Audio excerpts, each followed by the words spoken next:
কয়েকদিন আগে সিরাজগঞ্জ গেছিলাম, আপনারা দ্বিতীয় বক্তা বলল এত সুন্দর ব্যবহার করছে, ওয়াজ করাইছে কায়দা মতো। সব শেষ করার পরে কোন দলের বিরুদ্ধে যেন আমার ওয়াজ হয়ে গেছে, আমার ড্রাইভারটা গাড়িটা সিবার মধ্যে রেখে দিয়ে আস্তে করে আমার নিতে আসছে স্টেজ হুজুর। মোনাজাত শেষ করে নামতেছি, মাত্র 3 মিনিটের ভিতরে আমার গাড়ির সব গ্লাসগুলো ভেঙে গেছে। বলেন বাবা, ওয়াজের শ্রোতারা আমার গাড়ির সামনে দাঁড়াইয়া অনেক কাঁদছে। ওয়াজ এত সবাই কানলাম, হাসলাম, যার সাথে মুসাফা করলাম। আজকে মোনাজাত শেষ করে গাড়িকে চাইয়া হুজুর যাইব, গাড়িটা এইভাবে যারা ভাঙলি, আমরা মুরব্বীরে বললাম তোর বাক্তি, তোর বংশে যেন বাক্তি দিতে কেউ না থাকে। আমার এই বাবার বয়সের লোকেরা সেইভাবে বরদোয়া দিছে। এই তাহাজ্জুদের সময় রাত 12টার সময় আলেম ওলামা বরদোয়া দিছে।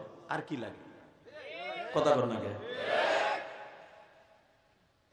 এই জন্য বাবা আলেম ওলামা খুব সাবধানে চলাফেরা করতে হবে, এখন খুব সাবধানে চলাফেরা করতে হবে। আমি আমার ইমাম ভাইদেরকে বলবো, দিন যতদিন আসতেছে আলেম ওলামার জন্য কঠিন দিন আসতেছে। আল্লাহ আমার আলেম ভাইদেরকে হেফাজত করেন, জোরকানা আমিন। তবে সবচেয়ে বড় আনন্দ লাগছে কি শুনবেন না? এই যারা আমার গাড়ি ভাঙছিল এদের সবগুলোর ধরাই নিয়েছিলাম। ধরাই আইনা সিরাজগঞ্জ শহরে ওসি সাহেব উত্তম মধ্যম এমন ভাবে দিছে, তারপরে আমার গাড়ির জরিমানা দিতে বাধ্য ছিল তারা। যদি ওই লাইভটা আপনাকে দেখাইতে পারতাম যে দেখেন ওসি সাহেব কিভাবে আলেমেন আমার পক্ষে কাজ করছে, আমি খুশি হয়ে গেছি। আলহামদুলিল্লাহ বলেন, প্রাণ খুলে ওসির জন্য দোয়া করেছি। কারণ ওই রাত্রি আমি মামলা করছি, ওই রাত্রি আমি আমার বিচার পেয়ে গেছি। আল্লাহ আপনি আমাদেরকে কবুল করেন। আলেম ওলামার ইজ্জতে যারা আক্রমণ করে, আল্লাহ তাদের ইজ্জত আপনি না নিয়ে হিদায়াত দান করেন ইনশাআল্লাহ। বলেন একসাথে বলতে হবে, সর্বময় ক্ষমতার মালিককে, এখানে আসার তৌফিক কে দিবেন, যাইবার তৌফিক কে দিবেন, সব কাজের শুরুতে কার নাম নিবেন, খানা খাওয়ার সময়, পানি খাওয়ার সময়, সুদ খাওয়ার সময়,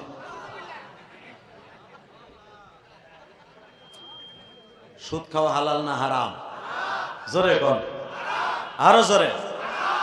খাইতে খুব আরাম। পরে এনে বসো, চান্দু ডিস্টার্ব করবে না। আল্লাহ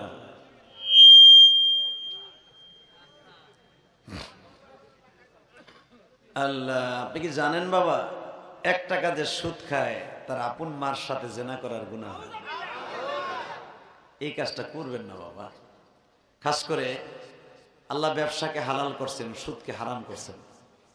আল্লাহ অনেক কষ্ট পাইয়া বলেন, বান্দা না খাইয়ে মরে যাস আমি মাফ করে দিব, কিন্তু সুদ খাইয়ে মরিস না। আল্লাহ বলেন আমার সাথে, সুদ খাবো না, ঘুষ খাবো না, হালাল খাবো, অল্প খাবো, হালাল খাবো, অল্প খাবো। এক চাষা পান চাবাই ঠিকই, কিন্তু বেটা কথাই কয় না বেড়ায়। হ্যাঁ, পান ঠিকই চাবাইতেছে বুড়েড়ায়, চিন্তা করতেছে আমার পোলাই তো সুদ খায়। এই আপনি কি মেনে নিবেন আপনার বউর সাথে আপনার ছেলে জেনা করুক, এটা মেনে নিবেন? হ্যাঁ, তাহলে আমার কথা না, বিশ্বনবীর কথা। সিয়াসাত তার প্রত্যেকটা হাদিস আসছে যে সুদ খায় তার মার সাথে জেনা করার গুনাহ। বাংলাদেশে সুদের বিরুদ্ধে কথা বললেই হুজুরের চাকরি যায়, রাজনীতির পক্ষে কথা বললে, কোরআন হাদিসের পক্ষে কথা বললে হুজুরের চাকরি যায়। চাকরি হয়তো দুনিয়ার থেকে খেতে পারবা, রেজেক হয়তো খেতে পারবা, কিন্তু রাজ্জাকের কাছ থেকে রেজেককে আপনি নিতে পারবেন না। অতএব বিগত সরকারের আমলে সরকারের বিরুদ্ধে কথা বললেই হুজুরের চাকরি থাকতো না। হুজুর সরকারের বিরুদ্ধে ওয়াজ করলেই হুজুরকে গলা চিপা ধরতো, ডাইনে বামে যাবেন না, সোজা ওয়াজ করবেন। আল্লাহ শুধু একটা কথা বলে দিয়ে যায় বাবা, আলেম ওলামার জবান কেউ বন্ধ করতে পারে নাই। নবীর জবান বন্ধ করার জন্য আবু জেহেল কম চেষ্টা করে নাই, ঠিক না বেটি? জোরে করে, আরো জোরে, জোরে জোরে। চাচা এখনো মুখ খুলে নাই, আমি চাই রয়েছে বুড়ার দিকে করে কি বেড়ায়, এখনো বেড়ায় করলে আমি সবার তুই হাত দিক তাকাই করে কি দিই। আর বউ হারে কয়ে দিয়েছে খবরদার জোরে চিল্লানি ফিল্লানি তো বুঝি, খেতা গরম করার জন্য এখনো শীত বাকি রয়েছে। আল্লাহ, শুধু একসাথে বলেন, কথা বললেন বাবা, এটা জান্নাতের বাগান। কথা হ্যানে কইবেন না, কইবেন কই? এইখানে কথা কবেন, হাসতে হাসতে জান্নাতে যাবেন। আমি বলি নাই, আমার নবী বলছে এটা জান্নাতের বাগান। জান্নাতে মানুষগুলোই মাহফিলে বসে। আল্লাহ আল্লাহ আল্লাহ আল্লাহ। আমার বাবার বসে যারা বসে আছে, কি সুন্দর দাড়িগুলো পাকা। আহ, জানেন এদের দাম কত? বিশ্বনবী বলেন, দাড়ি পাকা মানুষ যখন হাত তুলে আল্লাহ তাদের দোয়া কবুল করতে না পারলে লজ্জা পায়। এ যুবক, তোর কাছে তো দাড়ি পাকা মানুষের দাম নাই, আলেম ওলামার দাম নাই, তুই কি জানোস একজন বৃদ্ধ বাবাজির কত দাম? বিশ্বনবীর কাছে ৮৬ বছরের একজন বৃদ্ধ কালেমা পড়ে মুসলমান হলেন। সে আমার নবীর চাইতে অন্তত ২০ বছরের বড়। সুবহানাল্লাহ বাইতে যে কই, আমি যতবার ফজিলতের কথা বলবো আপনি সুবহানাল্লাহ বলে জান্নাতের ভিতরে একটা সুবহানাল্লাহ গাছ লাগাবেন, মনে যেন থাকে। আমার জানি বলা লাগে না ঠেলা গাড়ির মতো, কঞ্চন আল্লাহ আর আলহামদুলিল্লাহ। বুড়া রেডি? ৮৬ বছরের একজন বৃদ্ধ বিশ্বনবীর কাছে কালেমা পড়লেন। বাজান, এখানে ৮৬ বছরের মানুষ কমই আছে, তাই না? হয়তো আমার এই বাজানের বয়স ৮৬-৮০ উপরে হতে পারে। ৮৬ বছরের একটা বৃদ্ধ যখন কালেমা পড়ছেন, এখন বৃদ্ধ নবীরে বলে, ইয়া রাসূলুল্লাহ, আমার সময় তো আর বেশি নাই, আমি আর ২-৩ বছর বাঁচতে পারি, কারণ আমার দাদা বাঁচছে ৯০ বছরের মতো, তা আমার ৮৬ হয়ে গেছে, আর ২-৩ বছর আমি বাঁচতে পারি, দাদাতে ২ বছর কম বাঁচলে। নবী আমার হাসে আর কয়, আপনি কি বলতেছেন তাই কর, এখন দিলটা নরম করবেন। মিষ্টি সুরে সহজ সরল ভাষায় বলতেছে, আমরা গ্রামী মানুষ, অশিক্ষিত মানুষ, আপনি তো আল্লাহর নবী, আপনি তো এমনি জান্নাতে যাবেন। নবী গো, আপনি আমার এমন কিছু সহজ আমল শিখাই দেন যেন আড়াআড়ি জান্নাতে যেতে পারি, আমার জন্য ঘোরাফেরা না লাগে, রাস্তা ঘুরে ঘুরে যাবো তা না, এমন আমল শিখাবেন আরে একবারে সোজা আমি জান্নাতে যাব।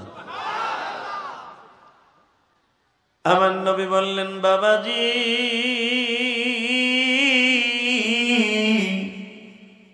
দুনিয়ার হিসাবে আপনি আমার বাবার বয়সী, আপনি সংক্ষেপে যদি জান্নাতে চাইতে যান,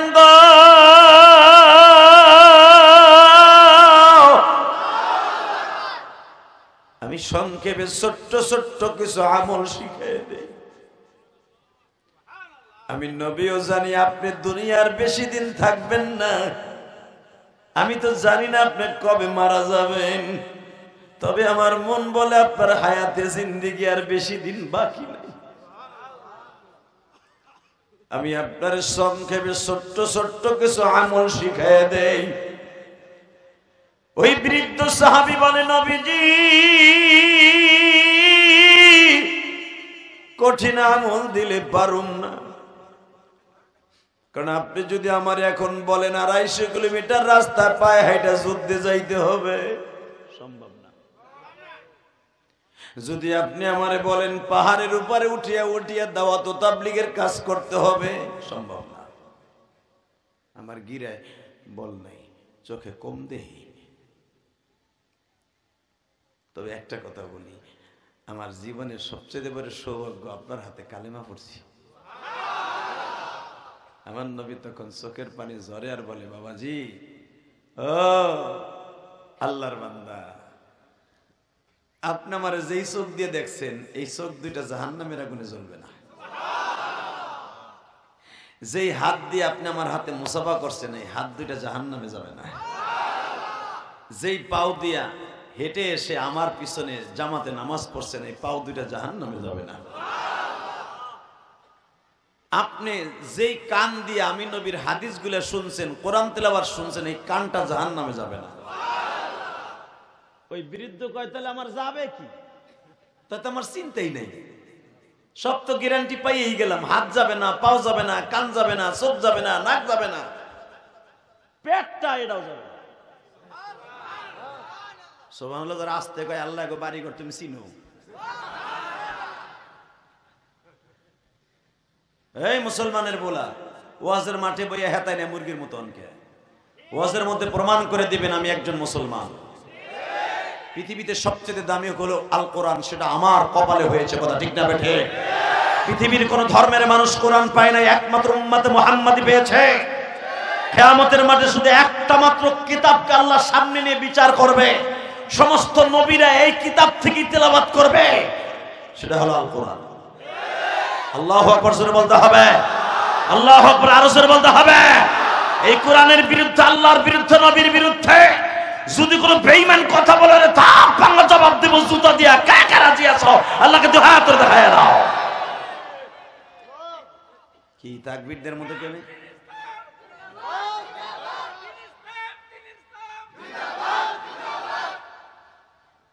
বুড়া চাচায় তাকবীর দেয় আর যুবক গুলা ফেসবুকের পার্টি বইয়ে বইয়ে মাক্কি মারস।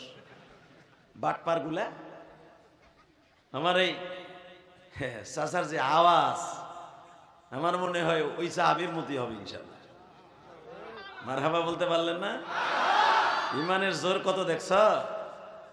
ওয়াজের মাঠে যারা তাকবীরের ধ্বনি দিয়া ইমানকে জাগ্রত করে, আল্লাহ তাকে জান্নাতে যাওয়ার সাথে সাথে আল্লাহর দিদার লাভ করবে। কবরে যাওয়ার সাথে তার কবরে সওয়াল জবাব আসান হয়ে যাবে। মাহফিলের মাঝখান থেকে একটা মর্দে মুজাহিদ রেডি হয়ে থাকবা যে আমার আগে কোনো মাহফিলের তাকবীর কেউ দিতে পারবে না। ইনশাআল্লাহ এর প্রতিফলন তুমি দুনিয়ার থেকে পাবা। বলেন তো আল্লাহু আকবার, লিল্লাহি তাকবীর, লিল্লাহি তাকবীর। দিন ইসলাম, দিন ইসলাম, আল কোরআনের আলো সারা বিশ্বে জালো। আমার নেতা তোমার নেতা, আমার নেতা তোমার নেতা, বিশ্ব নবীর শত্রুরা, বিশ্ব নবীর শত্রুরা, আলেম ওলামা যেখানে, পীর মাশায়েখ যেখানে, নামাজিরা যেখানে, বেনামাজি যেখানে, বিড়িখোররা যেখানে, তোমার পাশে বসে রয়েছে যা কই সব ভালো কম, আমরা নাই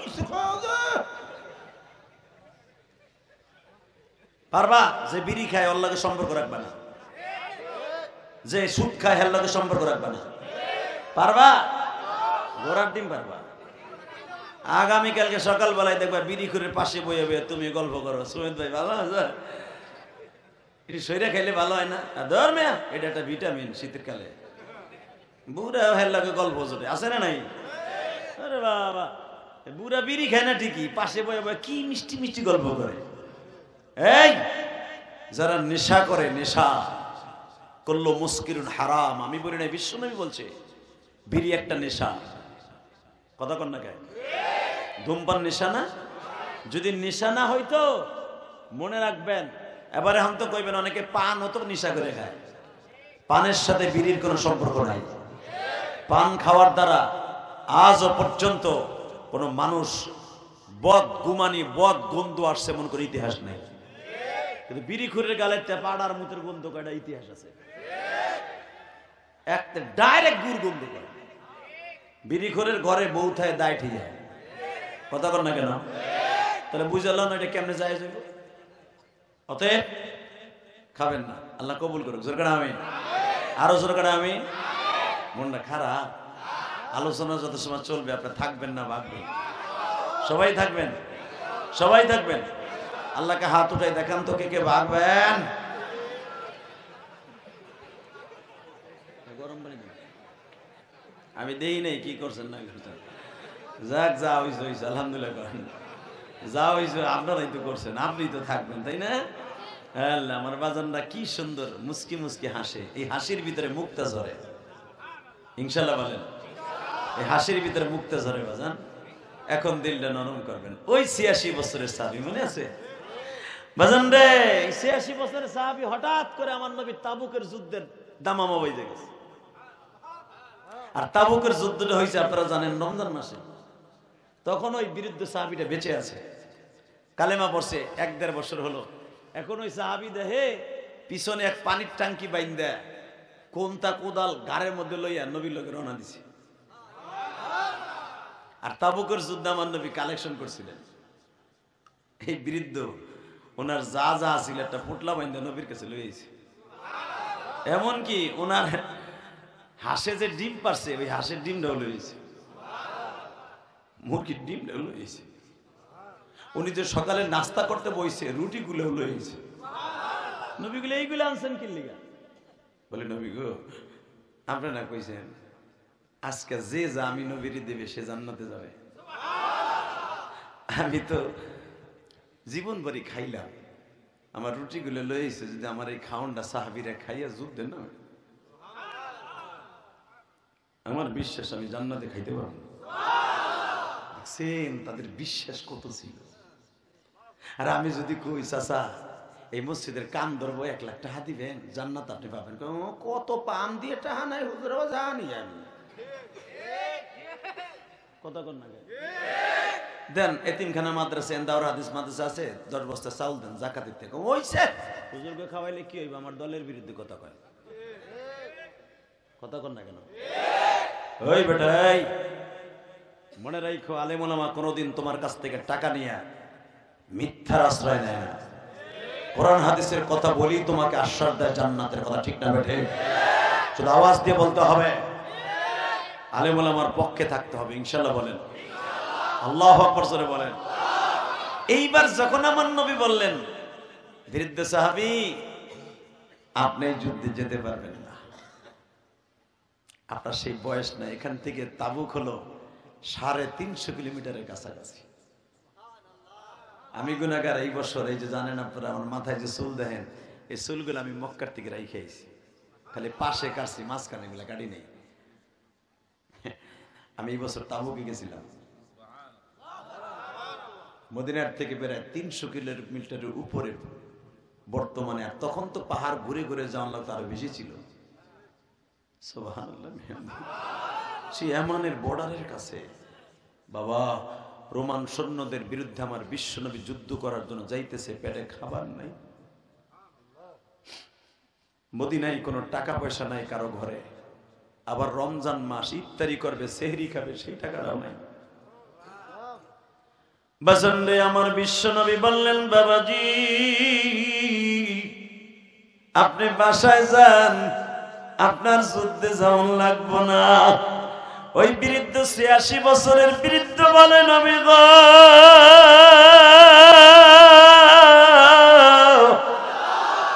আপনি না বলছেন দিন প্রতিষ্ঠার জন্য যদি রাস্তায় রওনা দিয়াও কেউ মারা যায় সে শাহাদাতের সুধা পান করে। নবী আমার সাথে একটা ওয়াদা দেন গো নবী, আমি কারো ঘাড়ের বোঝা হইতে চাই না, আমারে কষ্ট করে একটু নিয়ে চলেন না,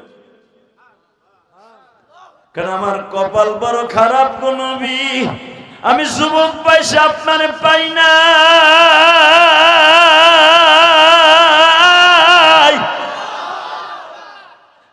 আর পাইয়াও আপনার কাছে আমি আসি নাই বংশের কারণে।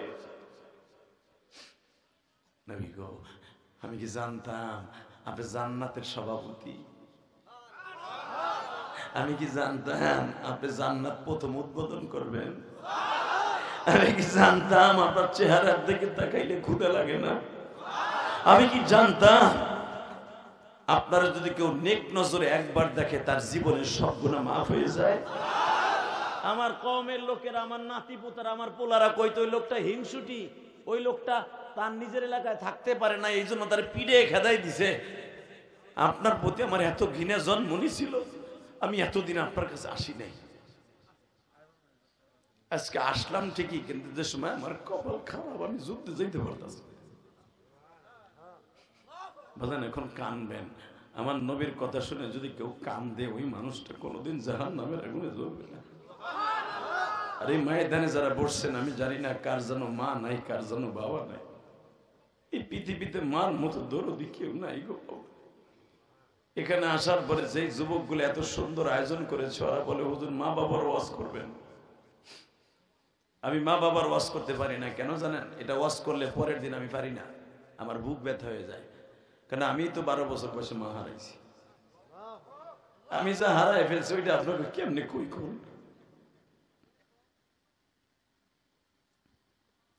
তবে একটা দামি কথা শোনাই দিয়ে যাই, আপনি আলেম হন আর গায়ের আলেম হন, এই পৃথিবীতে মার মতো কষ্ট পৃথিবীর কেউ করেনি।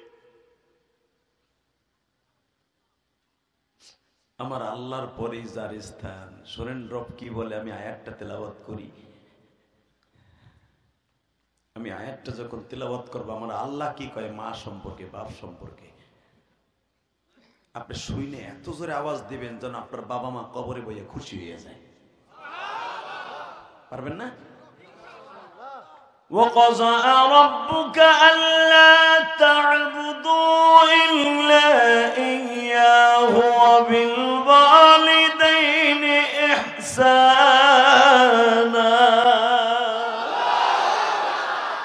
আল্লাহ দেখো, এরা অর্থ বুঝুক বা না বুঝুক, আমি আল্লাহ আকবার বলতে বলছি, ওরা বলছে।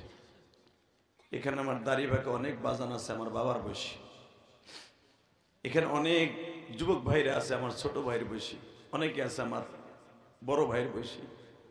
আল্লাহ যারা আল্লাহু আকবার বলছে, এদের ইমানের শক্তি তুমি বৃদ্ধি করে দিবা, এদের সন্তানগুলোকে তুমি নেককার বানায় দিবা। যে কোনো মুহূর্তে ইসলামের পক্ষে ডাক আসলে এদের জীবনটাকে তোমার রাস্তার জন্য কবুল করে নিবা।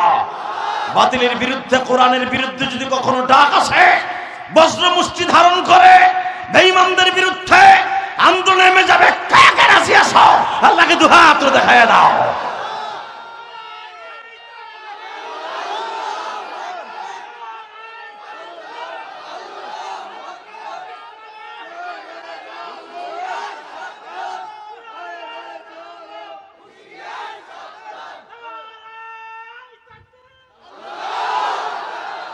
মাশাআল্লাহ, যে তাকবীর দিবেন বসে পড়ে তাকবীর দিয়ে সুন্নাতের খেলাফ, দাঁড়ায় তাকবীর দিবেন। দেই কে দিছিলেন? দাঁড়ান তো, ওমরের মতো মারো জোরে।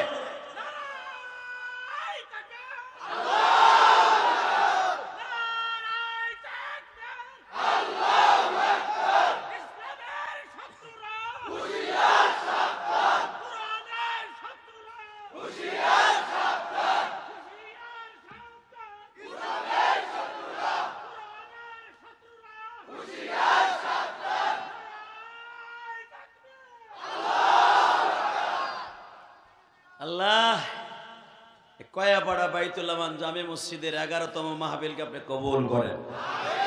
আজকের মাহফিলের সম্মানিত সভাপতি হযরতুল আল্লামা মাওলানা মাহমুদুল হাসান দামাত বরকাতুল আলিয়া, যার ছাত্র বাংলাদেশের আনাচে কানাচে লুকিয়ে আছে, হাজার হাজার ছাত্রদের।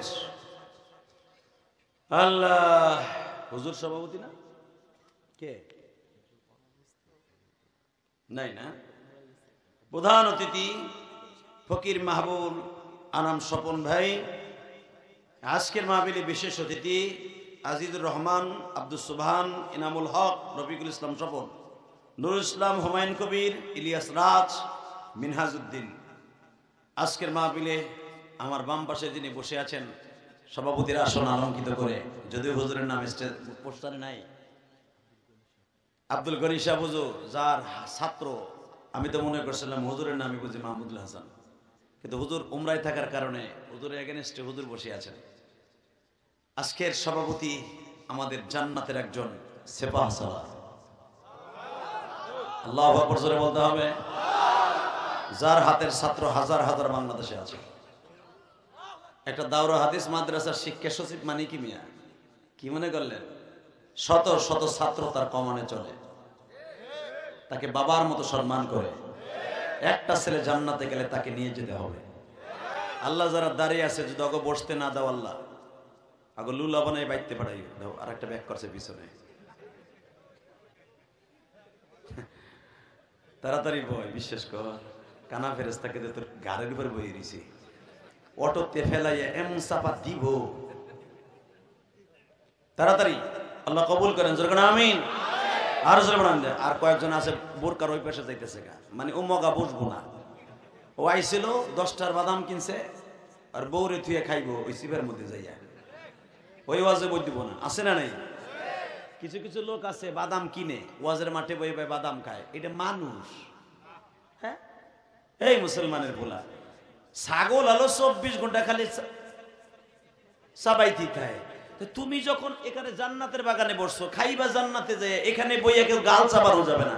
হ্যাঁ, আমার বাজানরা যদি পান খায় এটা আলাদা ব্যাপার, তুই এখানে বাদাম খাস, বুট খাস, কে তোর কি এখানে খাওয়ার আর জায়গা নাই? কথা কর না কেন? যদি বাদাম আর বুট আইনা থাকোস, পকেটে প্যাকেট করে থুয়ে দে, তাহলে এমন দোয়া করমু 3 দিনও বিছনাতে উঠতে পারবি না, খালি বাথরুমে দৌড়ে না। আল্লাহ আমার ভাইদেরকে কবুল করেন, এই মাহফিলটাকে নাজাদের ওসিলা বানায় দেন। ওই সিফের মধ্যে এখনো খারাই দিচ্ছে, ওই দেখো এখন ওর পিছনে ব্যাক করছে অবস্থা, ওই পেন্টুটের অবস্থা দেওয়া এখানে। আমি ওর দিক তাকাইলাম, ওর পিছনে হাঁটা দিল। আল্লাহ, ওর বাড়ি তুমি চিনো, ওরে তুমি হেদায়েত দান করো আল্লাহ, তুমি ওর অলি বানায় দাও। ও বোর কাছে কই এইসব ওয়াজে যাইতেছে, ও কিন্তু আমার ফাঁকি দিয়ে গেল গা। আল্লাহ, ও যদি যায় গা, ও যেন সারা রাত বউর হাতে ঠোন্না খায়, ওর জন্য খেতার মধ্যে বউ বালিশ চাপা দিয়ে পেতে রয়ে যে বদমাইশ, তুই ওয়াজে গেছিলি আবার আইয়া পড়ছস কে? আলহামদুলিল্লাহ বলেন, আল্লাহু আকবার জোরে বলেন যদি। এই তো মাহফিলটা এখন সুন্দর হয়েছে, এখন আলোচনা আরম্ভ করা যায় ইনশাআল্লাহ। বলেন তো বাবা, এই কোরআনটা কার? এই কোরআনের কথাগুলোর মধ্যে কি একটা মিথ্যা আছে, ভুল আছে? এই যে আমার পাশে শাইখুল ইসলাম, শাইখুল হাদিস বসা, আপনাকে ইমাম সাহেব হুজুর বসা, হ্যাঁ, দুইজন মুহাক্কিক মুদাক্কিক মুদাব্বির আলেমকে পাশে বসাইয়া কোন আলেম আপনাকে বানোয়াট কথা বলবে না। এই কোরআনের ভিতরে যাররা পরিমাণ কোনো ভুল নাই। আর এটা আপনি মানেন বা না মানেন, রব কি কয় তাই শুনেন। আলিফ লাম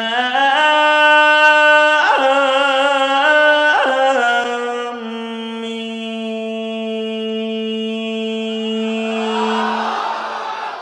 এই বেটা, এবারে ধরো, তুই হামতা গেলি গে, ও যদি জায়গা আমি কিন্তু ওয়াশ করবো না, ওরে ধর, হাডুডুর মতো চাইপে ধর বেটা, ও গেল ওই গা। আল্লাহুম্মা আমিন, আমি ওয়াজি করুন না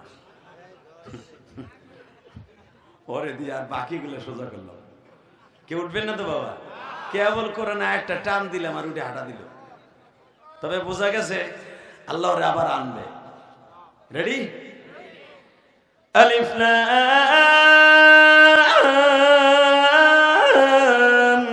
মিম। যালিকাল কিতাবু লা রাইবা ফীহি হুদাল লিল মুত্তাকিন।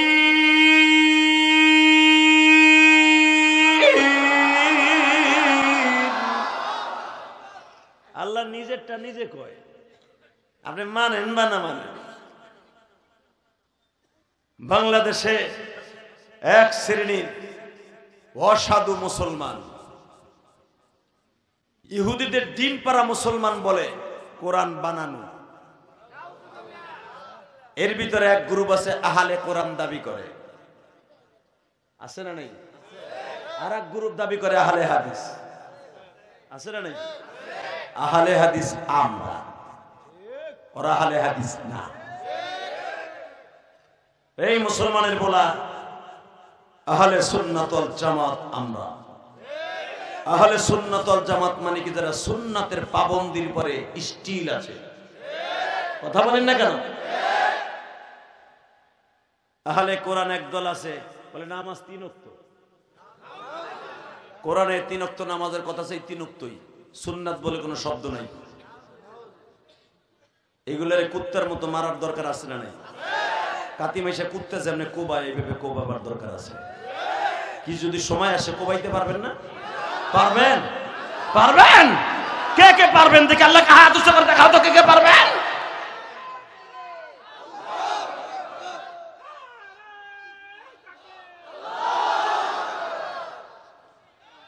মাশাআল্লাহ, তুমি বইয়ে বইয়ে তাকবীর দাও। খাড়াই বইরা দিলে তো হযরত আবু বকরের একটা সুন্নাত আদায় হইতো, ওমরের একটা সুন্নাত আদায় হইতো। বলেন তো আল্লাহু আকবার। আমি জানি টাঙ্গাইল ধনবাড়ি না, এটা কোন থানায় পড়ছে? ধনবাড়ি না? টাঙ্গাইল জেলাটা অনেক বড়। আমি দেখলাম টাঙ্গাইল জেলাটা অনেক বড়। ওই পাশে কারা কথা বলে? ভলান্টিয়ার ভাইরা, আর একটু দেখে নাও তো কে আছে উনি। আল্লাহ কবুল করেন, জোরে আমিন। বাজান আমার দিক তাকান, এই কিতাবের মধ্যে কি কোনো ভেজাল আছে? এটা কি বাংলাদেশের সংসদের সংবিধান?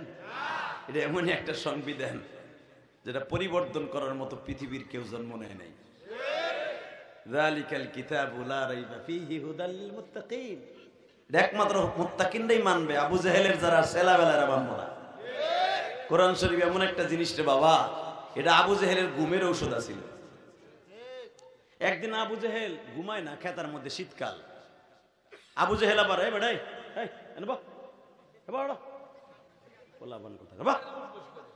একটা উঠবি না, উঠবি এবার গরম পানি মারব। আল্লাহ হেফাজত করো, যখন আমিন। বাবা ওঠা বসা করলে খারাপ লাগে না? রাগ করেন আপনারা? রাগ করি না, রাগ করবেন, আমি আপনাকে মেহমান না।